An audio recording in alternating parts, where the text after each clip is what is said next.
My name is Scott Thorpe, and I'm with the intellectual property law firm of Kunzer, Needham, Massey & Thorpe.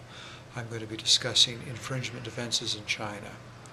If you're accused of infringing a patent in China, there are typically two venues where you'll be defending against the charges of infringement.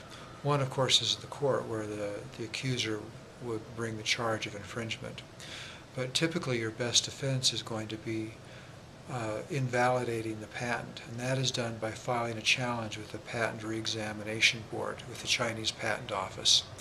And this basically goes along in parallel on another track with the infringement case.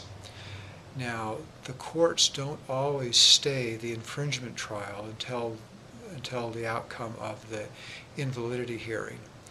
And the reason for this, in China, it's basically assumed that because the patent was actually examined on its merits, and therefore there's an assumption of validity, and so the courts don't always stay the infringement action until the patent office has finished deciding whether or not the patent is valid. So this can be a danger.